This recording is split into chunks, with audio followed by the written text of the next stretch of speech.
I will stick with the idea of haki, right?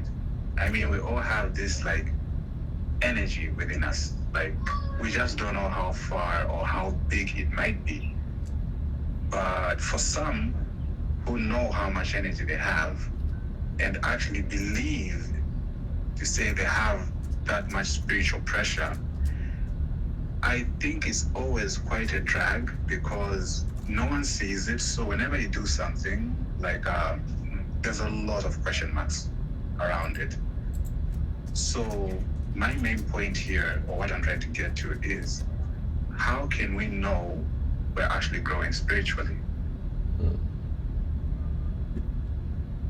I see what you mean.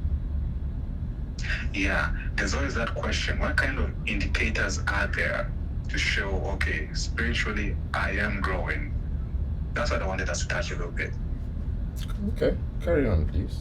Yeah. Spiritually growing a little bit spiritually. Yeah, you can carry on. Like, dude, this podcast right now, the next thing I want to do is actually invite the next guest. So what you can do for me is actually carry on your conversation, talk about your point of view of this topic that we've come up with, growth and development. You've chosen to do spiritual growth. So tell us what it is that you know about spiritual growth. Tell us what it is that interests you about spiritual growth. How did you come to understand spiritual growth? Basically the nomenclature of spiritual growth. Okay, so far, the information I've gathered and what I've learned so far, because I'm still learning, is I think you really need an insane amount of self-belief. Yes. Insane amount of self-belief. Okay. One might say, okay, it is bad, but I say it is good. I mean, I just came across a thought one day and went like, okay, universe. Why do we call it the universe? Not just based on the idea of, okay, one verse, but what if we look at it from this way? Everything in the universe exists within us, right? So self-belief in ourselves makes the universe give back to us. That's why I said like a crazy amount of self-belief. Like if we were to measure it like an energy, I think, whoa, I don't think such an energy exists yet. But self-belief is what I'm going with right now. There's a crazy amount of self-belief that is really required. And I wanted us to touch a little bit on, if we're to measure it quantitatively, right? How big do you think this energy should be? Okay. Self-belief. I think I believe in myself greatly. I am a strong believer in self-motivation and self-actualization. I believe hard work will trump genius any day. I believe on work ethic, and I believe on self-actualization with, always, I won't call it affirmations, but I think that's probably the best way to do it, to assure yourself every day that, hey, I'm doing what is right, I'm doing the right thing, I'm doing my best, and I can do it. I think I even touched in one part I actually forgot to mention. Yes, assuring oneself every day, no matter what you hear, to say, okay, I think, no, not I think, I am doing the right thing. Yeah, self-assurance. So you too also assure yourself every day, right? Yes. But there are sometimes you feel down and you feel like, okay, maybe today let me relax. And you want to self-assure yourself, right? But imagine if you did this every day. From now on, you did this every day. You wake up, you look in the mirror, you assure yourself everything will be good, and what you are doing is actually right, not just because you believe in it, but you also logically looked at it, you made all the calculations, and it's making sense. Yeah. So in short, I'm trying to find a quantitative measure of, if we're to compare that self-assurance we need every day in comparison to energy, how big would it be? And whenever I think of it, it's so mind-blowing. So mind-blowing. I mean, the closest figure I can actually think of right now, top of my head, is if we got all the energy in the universe, all of it, like all of it, like the energy that has been dissipated already, energy still to be transformed from one form to another, it still will not even amount to 5%. So if we did assure ourselves every day, then how much of a spiritual presence do we occupy on this planet, you know? Yeah, we are great beings. I do believe we are great beings. And that is why I go by entity, because I believe somehow, because of my spiritual pressure, I know it's quite huge. I exist outside the laws of physics. I just do some things that wow people sometimes, I believe. So does everyone. But do you believe in it that much? You know? I see what you mean. Yeah, I don't know. That's just me blabbering about for now. But I don't know. Maybe you want to touch something on it, because I mean, you came out quite nice about assuring yourself all the time, every day, to say it's all good. In my own point of view about self-assured belief and in the path towards spiritual growth, I first was born in a religious family, in a Christian home, and we were at first Catholic, and then we became Pentecostal. Whoa, that's the switch. Yeah, that's quite That's the switch. quite the switch. Quite the switch indeed. And the cool thing, or will I say uncool thing about it, is that I was able to see the world from different perspective as well. And Okay. coming from a family and like a royal line that I am from, we also have a traditional aspect to it, you know. So it's like three different Exactly. modes of self belief, right? Or believe in a higher power. Yeah. And then there's the third or the fourth belief, which I grew to understand, which is the belief in, like, I won't call it belief. It's like it's science. So there's another form of belief, or form of understanding this universe we speak of, right? And I have come to understand that, okay, how do these vastly different facets of life merge together and form a cohesive wheel, so to speak? And I've been trying to understand it in that way, because I think religion is a six-sided die, and we are only able to see one face of the die at a time. I don't know if you've heard of the story of the elephant and the six brothers. Okay, you have to jog my memory, but for the sake of the podcast, I mean, please share it. Oh, please, sure, definitely.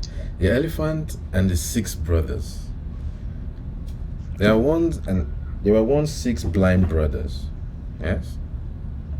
Emphasis on the blind.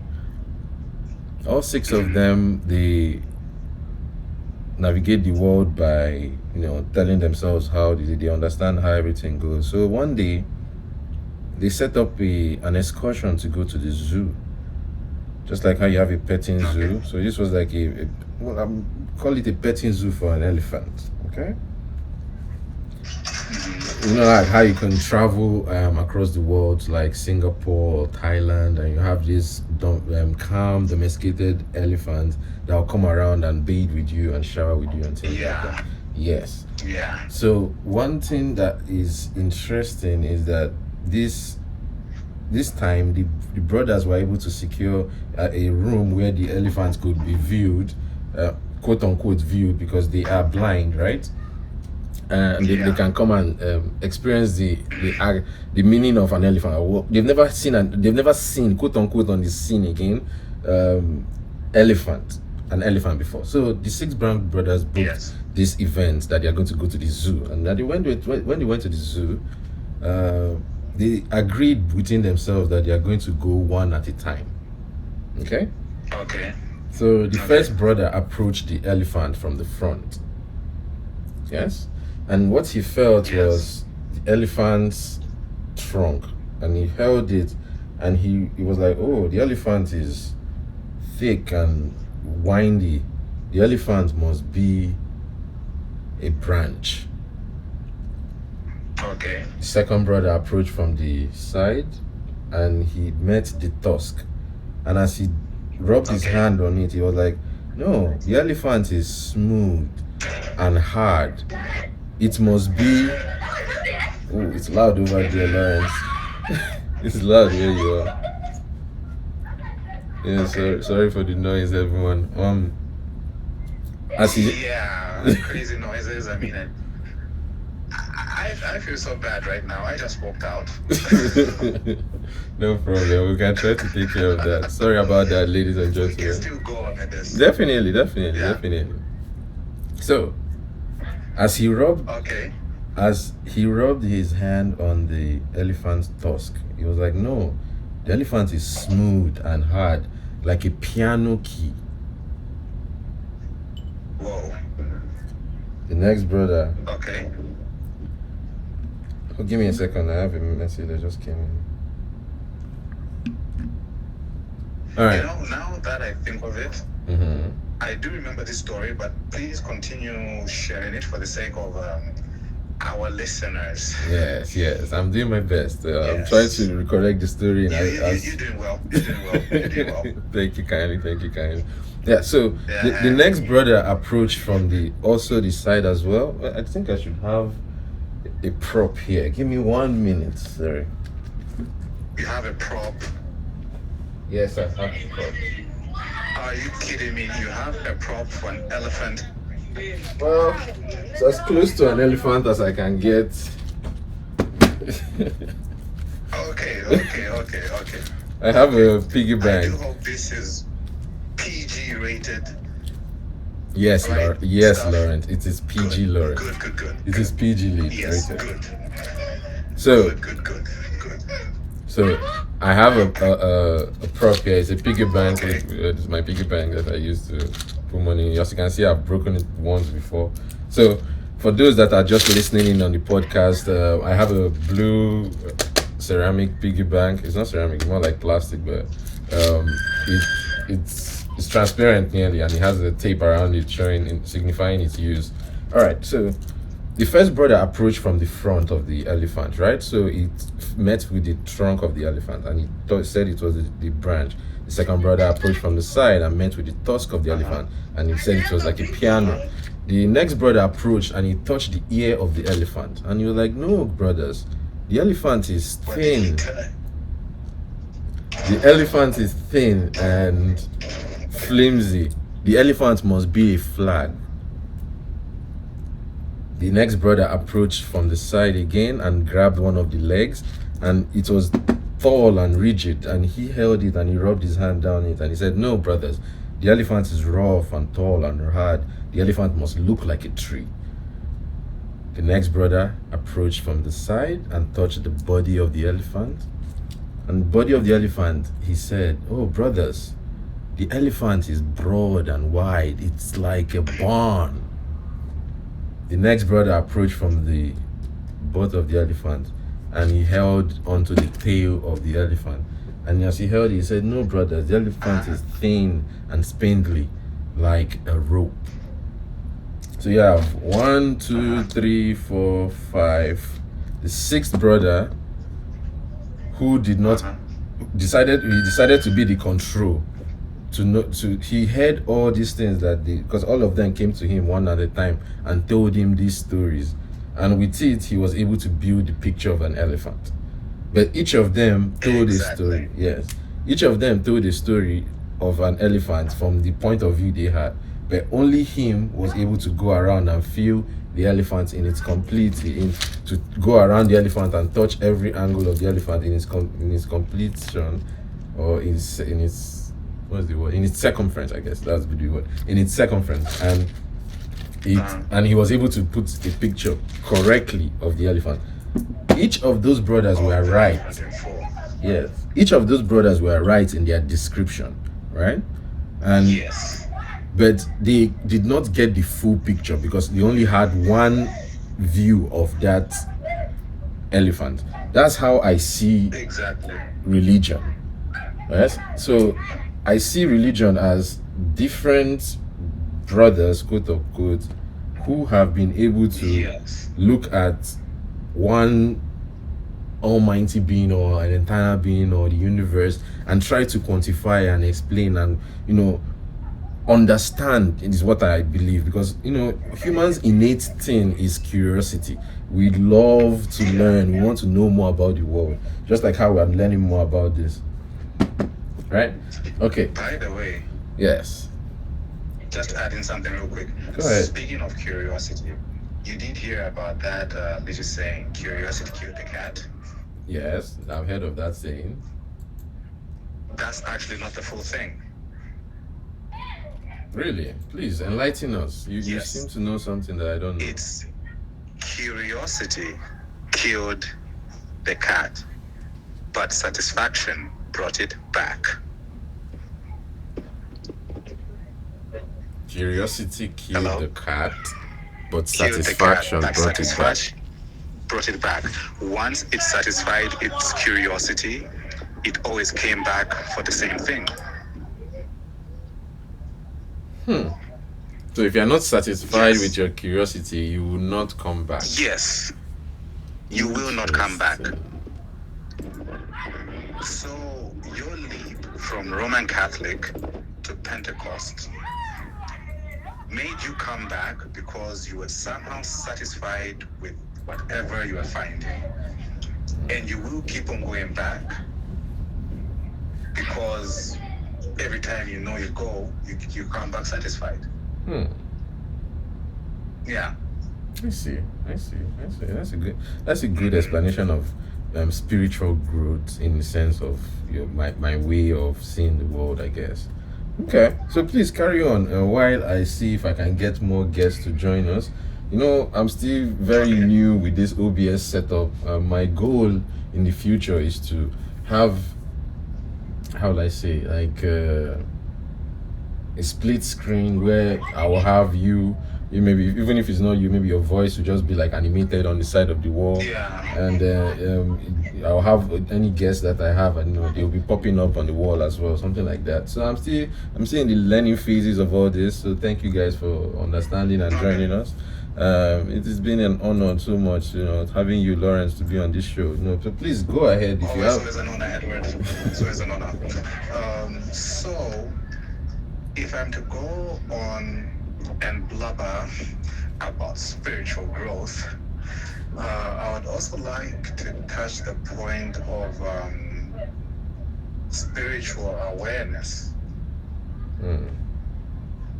Spiritual awareness. Aware are we? I mean, we always talk about the third eye, but how much of this so-called third eye are we actually using? How aware are we of our inner selves, our outer selves, and everything around us?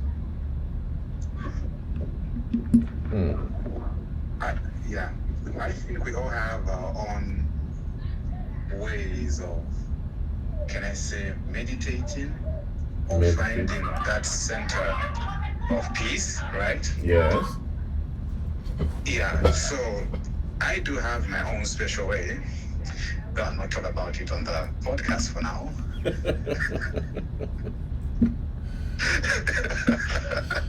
Yes, I do have my own special way of reaching my actual center. And whenever I actually do this, I mean, I feel like I am a connection or a focal point of knowledge being moved around, right? And it is only in that moment when I am at peace and self-aware, I actually have access to all this data. This data you Yeah. speak of, and So- to a layman, could you please explain what you mean data? Okay. So, I mean, just on this planet alone, information, knowledge is power, right? Yes. Yes. So, when I say data, I'm just talking about information. But have you ever noticed how sometimes it is like easier for us to assimilate some kind of information when we're in a certain state? Like if you are panicking, you can see better. If you are afraid, you can yes, hear. thank you so much. Yes. Go on. Yeah. So I once tried experimenting with trying to stay in this state so that I can assimilate as much information as I can. It did go on for 3 months non-stop. 3 months. 3 months, yeah. And I kind of felt overwhelmed, really. I was really, really, really overwhelmed by how much information I came across. But me, now, like, after being overwhelmed, I decided to, like, take a rest and assimilate whatever I have. I noticed there was a lot of loss with the information, but the understanding remained. There was a lot of loss with the information, but the understanding Yes, remained. if I want to access this information at will right now, it will not be the same word for word, but the understanding I see. definitely stays the same. Yeah, it definitely stays the same. Okay. So, if we should go on, so we did start with spiritual growth, right? And we've kind of like come to the conclusion to say one has to be spiritually aware, right? Yes. Spiritual growth, spiritually So- aware. Uh-huh. Yes, go ahead, please. Because I just went live on Yes. Twitch as well. This is another source On that we Twitch, can. okay. Yeah. So we are live The on more the Twitch. merrier. Yes, we are live on Twitch, on YouTube, and on OBS. Hey, Twitch. I got a lot of stuff to say about Twitch, but you're here, that means we're all good, we're safe. Yes, we are live, and hi, let me reintroduce myself for those who are just joining us or those who are just entering the show. My name is Chukwemeka Edward Atede, Anyawuna Waroha of Abugu, but my friends, your Oh friends, my God. they call me How big your Eddy4ShoT's. ID, man? It's this How big. big your ID? It's very big. It's a big ID.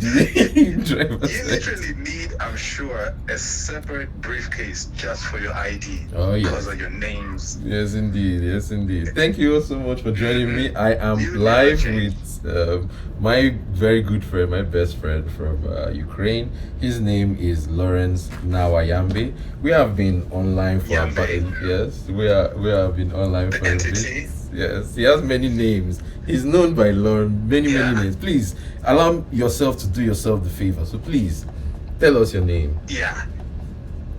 You know, I've always wanted to say this. Let me do myself on Twitch. Okay, so my name is Lawrence Nawanyambe. I go by many names. Delgado, Death Eater, the entity Swiss himself. He who is many in one, but one in many. So that's a lot of names to go by, but I do believe each name I did acquire, it's either being by someone actually giving me the name, Yes. or me just finding the name interesting and then giving it to myself. It was always at a stage in my life where the name made sense. And now we're coming to the next step, Edward. You see, information might go, but the understanding remains the same. we talked about spiritual growth, and we found out one has to be spiritually aware. Yes. For one to be spiritually aware, they must understand the name. The name, Edward, the name. The name. Yes, the name. So tell us about the name. What does the name have to do with spiritual growth? Like, are you telling us that for you to grow spiritually, you have to know a name, become another name? You have to know. Oh. But even if you have just one name, you have to know your name. What does it mean? What weight does it carry? Maybe who else in the family had this name? What did they achieve? Are you aspiring to achieve or continue from where they stopped? All these factors, right? Good. So yes, the name is really, really important. The name. So like in my case, my middle name, Nawa, right? It has something to do with a very, very, very, very strong tree. And so you said far, a strong tree? Very strong tree, yes. Edward, you are very, very much aware with what I'm talking about. Piston and motor. Okay. Yes. In my country, we call it kavende. Or in my tribal language, we call it the chica, right? So, yes. Piston and motor. Have you noticed how that thing is passed down in a family from one member to another? I mean, I bet in your house you have a piston and motor that your great grandparents used. Yeah, I could say so. Yeah, so how strong is this tree? We have a tree like that, as the Iroko tree where I'm from. Exactly, the Iroko tree. And I bet that's what they use it to make a piston, a very good quality, strong piston and motor, right? That is true. Yeah, so with past experiences, I found out I am really, really, really thick-skinned. I see. Yeah, thick-skinned, both literally and figuratively. But I mean, okay, I'm just talking about thick-skinned with how I deal with situations. I have learned to become really, really thick-skinned. And this has caused like some problems in a way, because people do not really understand how far or how thick this skin can be. Yeah, and they keep on testing it to see how far it can stretch. But come on, I'm only human, so yes, sometimes I will draw the line. Yeah. But the name, Edward, the name, know your name. Even every nickname that has been given to you does like carry something with it. Every nickname that has been given to you carries something with it, you say? Yes. I mean, nicknames are usually silly or goofy or something, but whenever you really dig deep, you will find, okay, there is something this name carries. A certain spiritual pressure. Does it kind of add to your spiritual pressure or reflect to your spiritual pressure?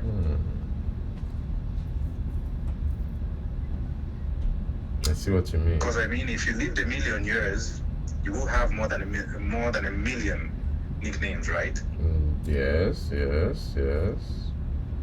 You'll be known by many names. So are you saying like the way, if somebody has been immortal for a long time, over time many new people will get to know them, many new people will understand like, oh, that guy, is the one that helped me on the streets one day, I shall call him bossa Yeah. or something like that. And then another person like, oh, that's the person that tripped me up one day. I don't like him. And he's known by another name. He will be on the bad side, you know. Exactly. I mean, once upon a time, we called you Endo Tensei.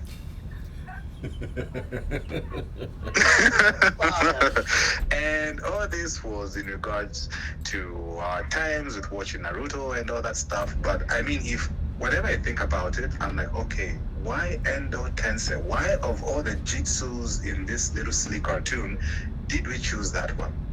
Moon, reincarnation, and all this stuff, you know?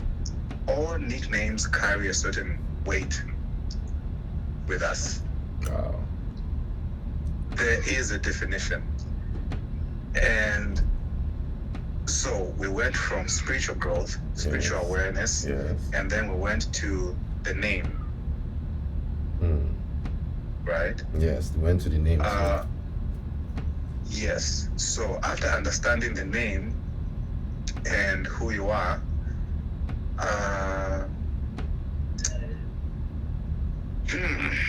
okay, now this is getting quite interesting.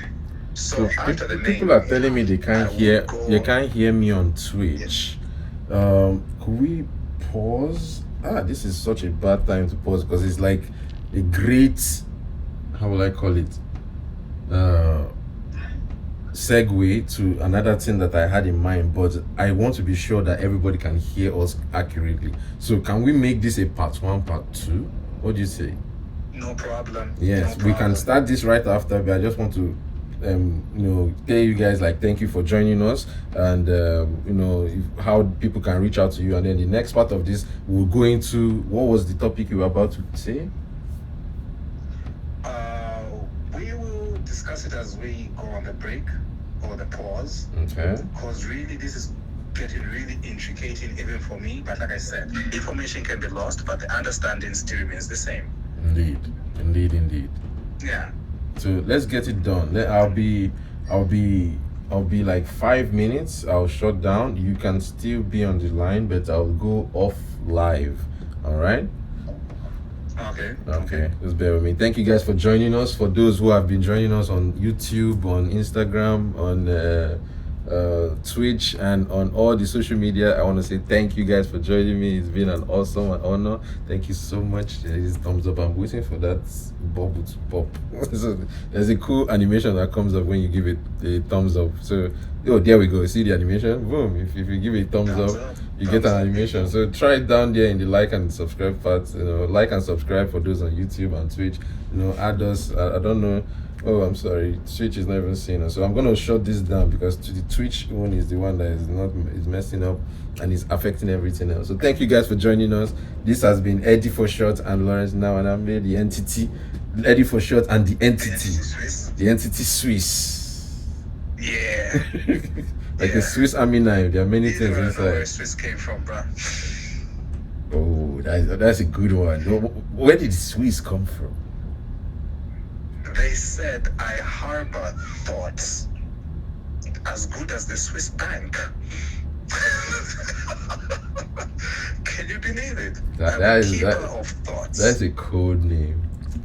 Yeah. That's a code name. The keeper of thoughts. A keeper of thoughts. So that's how I combined the two. Entity who keeps the thoughts. Keeper of thoughts. Like a Doctor Who bad guy. Oh my God! Now you're touching it. There we go. All right, let's shut this down before this becomes a Doctor Who screen fest. All right, so thank you guys for joining us. I appreciate you. Have a great day. Bye. We appreciate you. Bye. And then the stream. Stop streaming. Yes. And then we can do blooper reels here. This is blooper reels part. Twitch is still live. We're live. We are still live on Twitch. I'm still shutting everything down, so bear with me. So Twitch is going offline. I'll be back, guys. Sorry for the issue.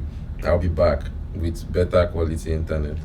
Alright, so Twitch is offline. We are offline on YouTube, and I'm stopping the recording now. Yes, Right.